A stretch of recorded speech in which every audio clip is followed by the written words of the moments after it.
দাঁড়াও, হাত মুষ্টিবদ্ধ করো, সমাজ থেকে সকল বৈষম্যের কবর রচনা করবার শপথ নাও। হে হতাশাগ্রস্ত জাতি, আসো আল কোরআনের কাছে, আমরা তোমাদেরকে মুক্তির বার্তা শোনাই, আমরা তোমাদেরকে সান্ত্বনার বাণী শোনাবো। আসো, হাতে হাত রাখি, সমস্ত বৈষম্য, জুলুম, স্বৈরতন্ত্রের কবর রচনা করে আল্লাহর কোরআনের সমাজ গড়বার জন্য হাতে হাত রাখি। যদি ইনসাফ কায়েম না করা যায়, ইসলাম অনুসরণ করা যায় না, যদি বেইনসাফের বিরুদ্ধে লড়াই না করতে পারো, মিথ্যে মুসলমানিত্বের দাবি ত্যাগ করো। তুমি যদি ইনসাফের জন্য যুদ্ধ করতে না পারো, তুমি যদি বৈষম্যের বিরুদ্ধে লড়াই করার হিম্মত না রাখো, মুসলমানের মিথ্যা দাবি করা ভণ্ডামি ছাড়া কিছুই নয়। আর সর্বোপরি যদি একটি বৈষম্যহীন সমাজ গড়বার জন্য শাহাদাতের রক্ত দিতে হয়, আবু সাঈদদের মতো বৈষম্যের বিরুদ্ধে বুক পেতে দিয়ে জীবন দেওয়ার জন্য শপথ নিতে হবে। কোরআনে পাকের এক একটা আয়াত, কোরআনের এক একটা বিধান আল্লাহর জমিনে বাস্তবায়ন করার জন্য আমাদের জীবন যৌবনের বাজি লাগায় দিতে হবে, বাজি লাগায় দিতে হবে ইনশাআল্লাহ। ইনসাফ কায়েম করতে গিয়ে ছুরি যদি নিজের সন্তানের হাতের উপর দিয়ে যায়, সে হাত স্তব্ধ হয়ে যাবে না, সে হাত থমকে দাঁড়াতে পারবে না। যেখান দিয়ে ইনসাফ যাবে সেখান দিয়ে ইনসাফকে চালিয়ে দিতে হবে। এই সমাজ, এই জমিন এখন বিপ্লবী চায়। সে বিপ্লব আব্রাহাম লিঙ্কনের আদর্শের বিপ্লব নয়, সে বিপ্লব কার্ল মার্কস, মাও সেতুং আর লেনিনদের বিপ্লব নয়। বাংলার মাটি আরেকটা বিপ্লব দেখতে চায়, সে বিপ্লব হবে আল কোরআনের বিপ্লব, সে বিপ্লব হবে ইসলামী সমাজ গঠনের বিপ্লব। সেই বিপ্লবের জন্য 2000 যুবক নয়, যদি 2 লক্ষ যুবকের তাজা বুকের শাহাদাতের রক্তের প্রয়োজন হয়, সে রক্ত দেওয়ার জন্য শহীদ ঈদগাহে কারা কারা জমায়েত হবে, কারা কারা জমায়েত হবে। হ্যাঁ, এটা শুধু কথার কথা না, শপথ। এটা কথার কথা না, শপথ। এটা অঙ্গীকার। কার সাথে? কার সাথে?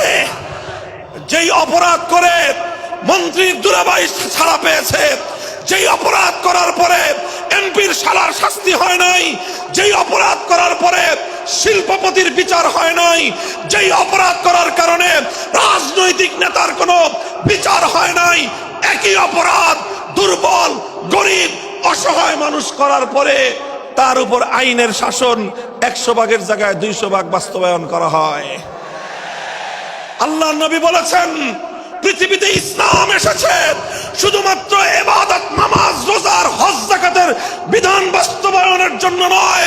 ইসলাম দুনিয়াতে আগমন করেছে, তার আগমনের অন্যতম উদ্দেশ্য হলো সমস্ত বৈষম্য দূর করে, জুলুম আর বেইনসাফি দূর করে বিশ্ব সভ্যতায় ন্যায় এবং ইনসাফ কায়েম করা।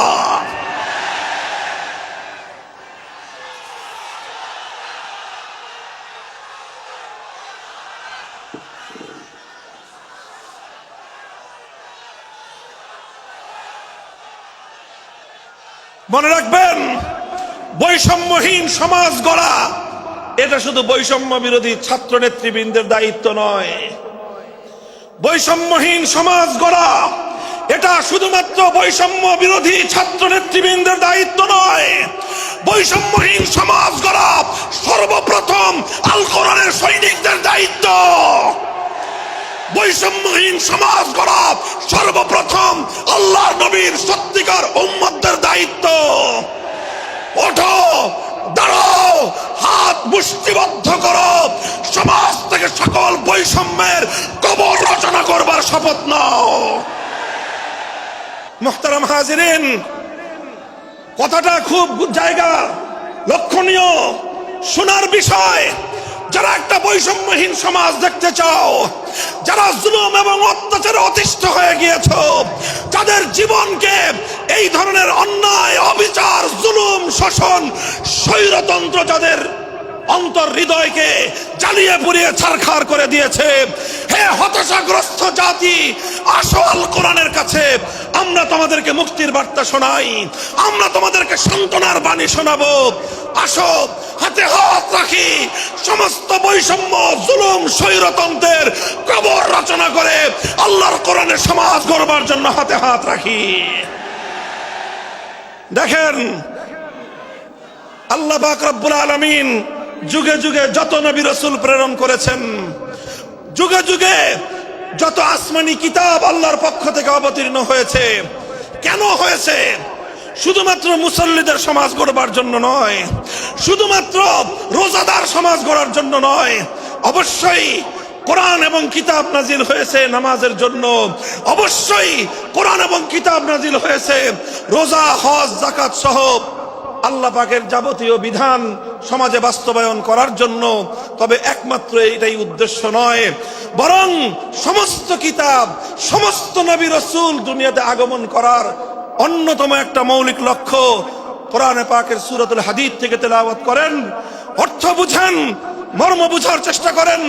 লাকাদ আরসালনা রুসুলানা বিল বায়িনাতি ওয়াল হুদা ওয়া আনজালনা মাআহুমুল কিতাবা ওয়াল মিজান লিয়াকুমান নাসু বিল কিসত। আল্লাহ কোরআন বলছে যে আমি নবী রাসূল পাঠিয়েছি, আসমান থেকে যুগে যুগে কিতাব নাজিল করেছি। এই সব কিছুর অন্যতম একটা উদ্দেশ্য হলো লিয়াকুমান নাসু বিল কিসতি। কোরআন নাজিলের উদ্দেশ্য, নবী প্রেরণের উদ্দেশ্য, শরীয়ত প্রেরণের উদ্দেশ্য, ধর্ম প্রেরণের উদ্দেশ্য হলো, অন্যতম উদ্দেশ্য হলো লিয়াকুমান নাসু বিল কিসতি। মানব সমাজ থেকে অন্যায়, অবিচার, জুলুম, শোষণ দূরীভূত করে ন্যায় এবং ইনসাফ কায়েম করা, এটাই হলো ইসলামের অন্যতম মৌলিক লক্ষ্য। যদি ইনসাফ কায়েম না